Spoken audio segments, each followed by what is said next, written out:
Hello everyone, welcome to my YouTube channel. તો આજના આપણા વિડીયોમાં આપણે ધોરણ 6 ઇંગ્લિશ ગ્રામરમાં unit 2 forms of to be એટલે કે ટુ બીના રૂપ વિશે જોવાના છીએ। તો ટુ બી એટલે ટુ બીનો અર્થ શું થાય? હોવું।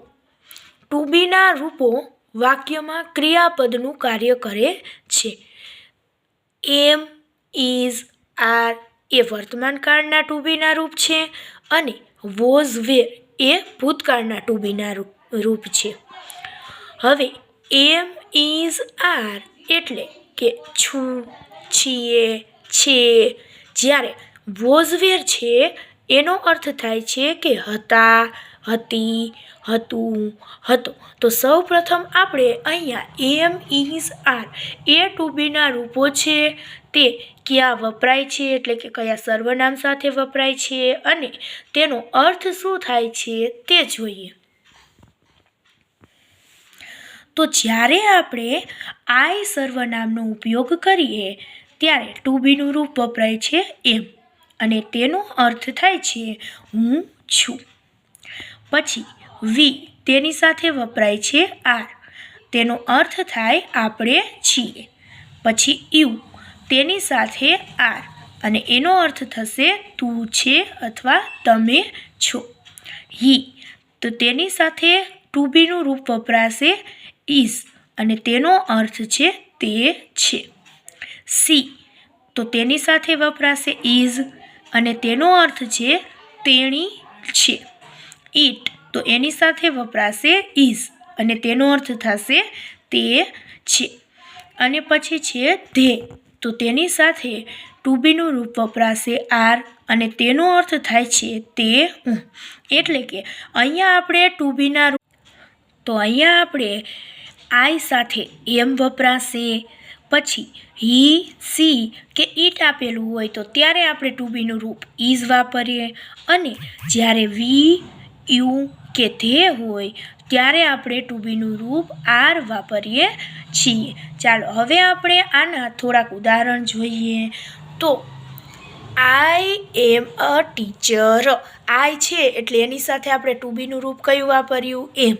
તો હવે એનો અર્થ થાય હું શિક્ષક છું।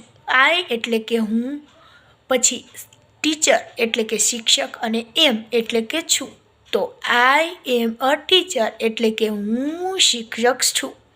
એના પછી જોઈએ she is Deval, she is my friend. તો એ સી તો એની સાથે આપણે ટુ બીનું રૂપ કયું વાપર્યું? ઇઝ। હવે એનું ગુજરાતી જોઈએ તે દેવલ છે, તે મારી મિત્ર છે। ત્યાર પછી જોઈએ ત્રીજું ધે આર માય ક્લાસમેટ્સ। તો ધે છે એટલે કે બહુવચન છે તો એની સાથે આપણે ટુ બીનું રૂપ કયું વાપર્યું? તો are. They are my classmates, તેઓ મારા સહાધ્યાયીઓ છે। હવે જો આપણને વાક્યમાં કર્તા તરીકે કોઈ એક જ નામ આપેલું હોય તો આપણે ઇઝ વાપરશું અને જો આપણને બે કે બે કરતાં વધારે નામ આપેલા હોય વાક્યમાં તો આપણે ત્યાં આરનો ઉપયોગ કરીશું। ચાલો હવે એવું આપણે એક ઉદાહરણ જોઈ લઈએ। તો નૈના ઇઝ અ નર્સ।